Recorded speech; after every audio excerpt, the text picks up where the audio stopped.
جو ہے وہ قرآن میں تقریباً 25 جگہوں پہ مختلف جگہوں پہ جو ہے وہ حضرت آدم علیہ السلام کا جو ہے وہ ذکر کرتا ہے۔ اس پوری داستان کے اندر ہمارے پاس بہت سے سوالات پیدا ہوتے ہیں جو ہمارے ذہنوں میں آتے ہیں۔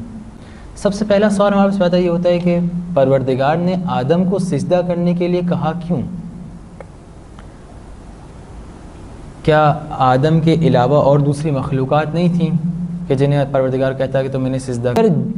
اللہ نے فرشتوں سے جو سجدہ کرنے کے لیے کہا تھا یہ آدم کی مٹی کو کہا تھا یا آدم کی روح کو کہا تھا؟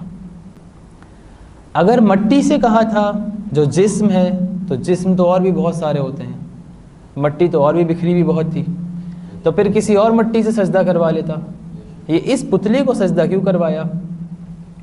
اور اگر روح کو سجدہ کرنے کے لیے کہا تھا تو شیطان کو اللہ کی روح سے تو مشکل تھی نہیں۔ قرآن میں کہتا ہے کہ میں نے آدم کے اندر اپنی روح کو پھونکا، تو سوال یہ پیدا ہوتا ہے کہ کیا اللہ کے پاس روح ہے؟ روح تو ہے ہی نہیں۔ سوال جو پیدا ہوتا ہے وہ یہ ہوتا ہے کہ یہ دیکھا جائے کہ آیا سجدہ کرنا اللہ کے علاوہ کسی اور کو جائز ہے؟ نہیں۔ تو پھر اللہ نے فرشتوں کو یہ کیوں حکم دیا کہ تم آدم کو سجدہ کرو؟ جب سجدہ غیر اللہ کو جائز ہی نہیں ہے تو آدم کو سجدہ بنتا ہی نہیں تھا۔ یہاں دوبارہ میں اس پہلے سوال کو ملاؤں کہ اگر روح کو سجدہ تھا تو روح تو اللہ کی تھی، اگر مٹی کو سجدہ تھا تو مٹی تو بہت تھی۔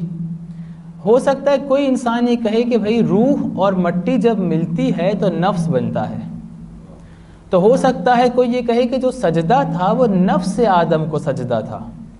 تو پھر ہم اس سے ایک سوال پوچھیں گے، ہم پوچھیں گے یہ بتاؤ نفس علی افضل ہے یا نفس آدم؟ نفس علی بہت افضل ہے۔ تو پھر جب لوگوں نے علی کو سجدہ کیا تو امام نے کہا کہ تو نصیری ہو گیا ہے، تو کافر ہو گیا ہے۔ ایک طرف جب علی کو سجدہ ہو رہا ہے تو اللہ نے اس کی ممانعت کی کہ یہ حرام کام ہے، نہ کر۔ دوسری طرف خود نفس آدم سے کہہ رہا ہے کہ فرشتوں اس کو کیا کرو؟ سجدہ کرو۔ تو سوال پیدا ہوتا ہے نہیں کہ پروردگار ایک جگہ منع کر رہا ہے سجدہ کرنے کو، ایک جگہ پہ ہاں کر رہا ہے، تو آیا غیر اللہ کو سجدہ جائز ہے یا نہیں؟ اگر جائز ہے تو پھر امام علی کو بھی جائز ہے، تو پھر پیغمبر کو بھی جائز ہے، اور اگر جائز نہیں ہے تو پھر آدم کو بھی جائز نہیں ہے۔